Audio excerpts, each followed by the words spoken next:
नमस्कार, मैं हूं आपका दोस्त हुसैन।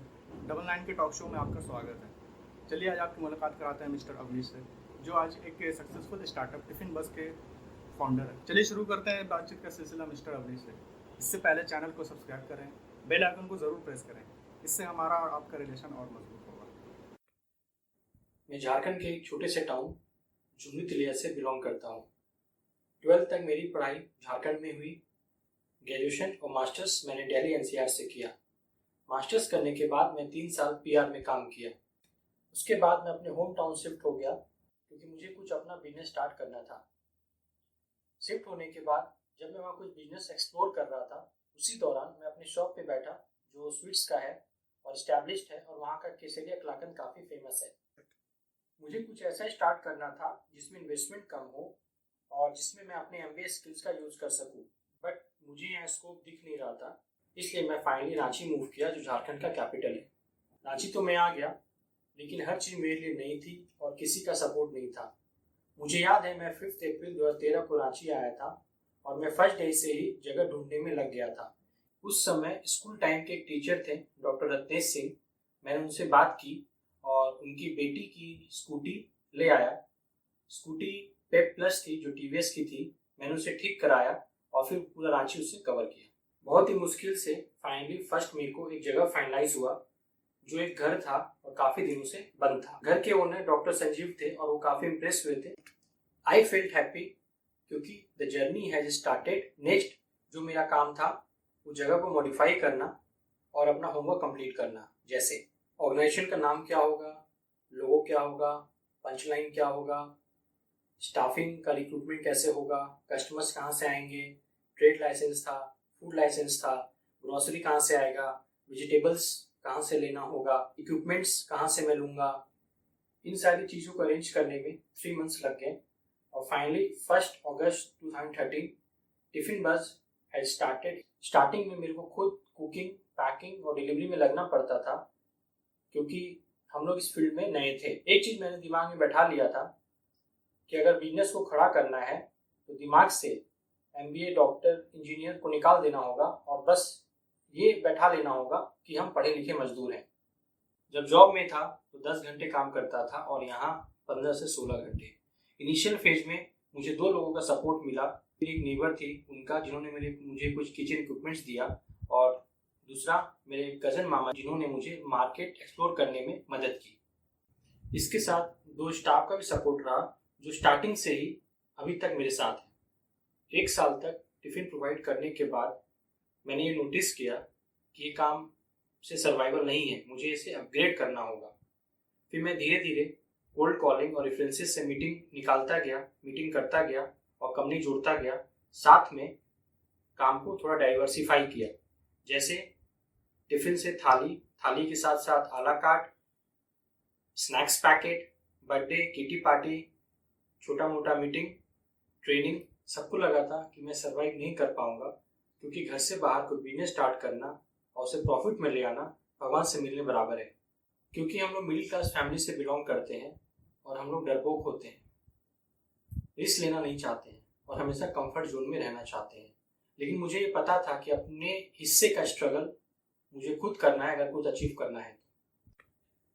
तो चलिए चलते हैं टॉक शो के नेक्स्ट राउंड में, जहाँ कुछ सवाल है जिसका जवाब हम जानेंगे मिस्टर अवनीश जी से। व्हेन भैया become sir, that is MBA. मैं इसे थोड़ा एक्सप्लेन करूँगा। जब मैं टिफ़िन बस स्टार्ट किया था और स्टार्ट करने के 1 साल के बाद जब मैं कॉर्पोरेट टाइप्स कर रहा था, उसी दौरान मेरे पास कॉल्स आते थे कि भैया आप टिफ़िन वाले बोल रहे हैं। मैंने कहा हाँ बोल रहा हूँ, आइए आपसे मिलना है।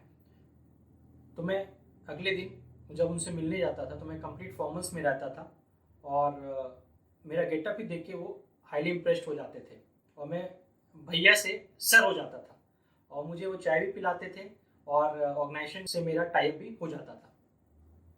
When you change the perception of any individual with your personality, that is MBA.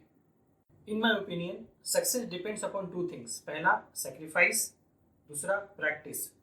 Sacrifice अपने हेल्थ से, sacrifice अपने फैमिली से, sacrifice अपने हॉबी से, sacrifice अपनी नींद से और sacrifice अपने खाने से। बहुत सारे लोग जो आज सक्सेसफुल हैं वो पहला प्रायोरिटी अपने प्रोफेशन को देते हैं, फिर सारी चीज़ें आती हैं। दूसरा प्रैक्टिस। MBA के एडमिशन के दौरान जब मैं दिल्ली में था उस समय मैंने एक ट्यूशन लिया था। क्लास 7 का बच्चा था, वो प्रमोट होकर क्लास 8 में आया था। वो 7th में मैथ्स में फेल हो गया था, लेकिन अदर सब्जेक्ट्स में मार्क्स अच्छे थे उसके, तो स्कूल वाले ने उसे प्रमोट करके 8 में भेज दिया था। जब मैं वहाँ ज्वाइन किया था एज ए टीचर, वहाँ ज्वाइन किया था, तो मैंने देखा कि बच्चा तो इंटेलिजेंट है लेकिन मैथ्स का जो पोर्शन थोड़ा वीक है। तो मैंने सोचा नहीं, इसको परफेक्ट बनाना है। उसको पढ़ाना स्टार्ट किया। पहला चैप्टर मैंने करवाया। पहला चैप्टर मैंने बनवाया, उसमें 30 क्वेश्चन थे। उसने 25 क्वेश्चन सही बनाया और 5 क्वेश्चन गलत किया। मैंने पूरा काट दिया। मैंने दोबारा बनवाया, दोबारा देखा फिर 3 क्वेश्चन गलत हुए। मैंने पूरा काट दिया। मैंने तिबारा बनवाया, फिर मैंने देखा कि 1 क्वेश्चन गलत है, फिर मैंने पूरा काट दिया। मैंने 14 बनवाया। ये सब देख के उनके पेरेंट्स को लगा कि मैं टाइम वेस्ट कर रहा हूँ, उन्हें लगा कि मैं कॉपी वेस्ट कर रहा हूँ। मैंने उन्हें समझाया कि ऐसा नहीं है, आप मेरे पे छोड़ दीजिए। ऐसा करके मैंने लगभग 7 to 8 चैप्टर्स मैंने कंप्लीट कराए उसके, और उसके बाद मैं फिर वहाँ से चला गया अपने MBA एडमिशन में।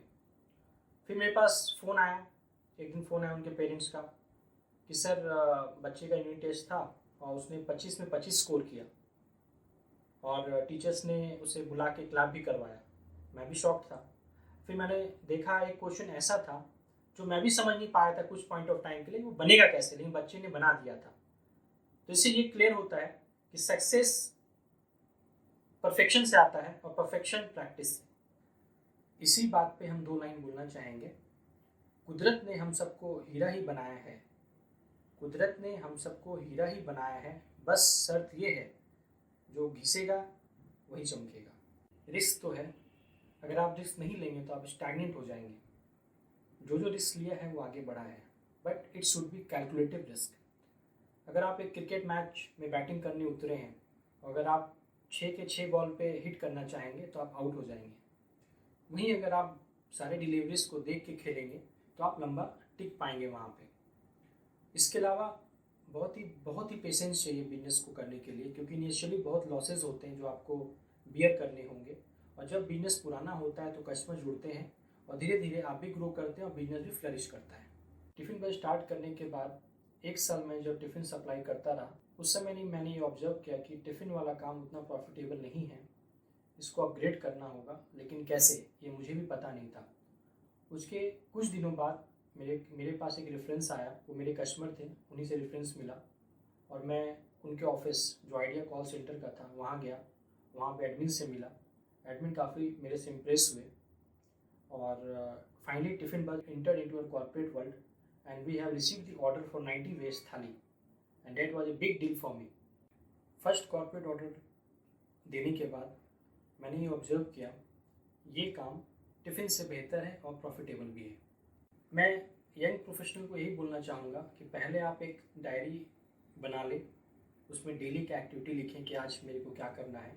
इन केस आप वो सारी एक्टिविटी नहीं कर पाएँ तो उसको नेक्स्ट डे मूव कर लें। दूसरा सबसे इम्पोर्टेंट बात मैं ये बोलना चाहूँगा कि टाइम वेस्ट ना करें। जितना हो सके कंस्ट्रक्टिव काम करें, टाइम को यूटिलाइज करें, और कोशिश ये रहे कि हमको 12 से 14 घंटा डेली काम करना है तो करना है। तीसरा हेल्थ इज़ वेल्थ। आप अगर हेल्दी रहेंगे तभी आप सक्सेस को अचीव कर पाएंगे। हेल्दी रहने के लिए आपको प्रॉपर डाइट लेना होगा और डेली एक्सरसाइज करना ही होगा। इससे आपका इम्यून सिस्टम भी बढ़िया रहेगा और आप बीमार नहीं पड़ेंगे, क्योंकि बीमार पड़ने का टाइम ही नहीं है आपके पास। मैं कब बीमार पड़ा था मुझे याद नहीं, और मैं बीमार कभी पड़ता भी नहीं, और मैं चाहूँगा कि आप भी बीमार ना पड़े। मैं ये देखता हूँ कि कुछ लोग 10 से 12 घंटा सोते हैं, लेकिन मेडिकल साइंस ये कहता है कि अगर आप 6 से 7 घंटा भी सो रहे हैं तो आप फिट हैं। तो एक्स्ट्रा सो के क्या करना, वो तो वेस्टेज ऑफ टाइम है। तो दोस्तों अभी के लिए इतना ही। नेक्स्ट टाइम फिर मिलेंगे अपने नए गेस्ट के साथ और जानेंगे उनकी स्टोरी, उनकी कहानी। बने रहने के लिए चैनल को सब्सक्राइब ज़रूर करें, बेल आइकन ज़रूर प्रेस करें, ताकि इससे हमारा और आपका रिश्ता जो है वो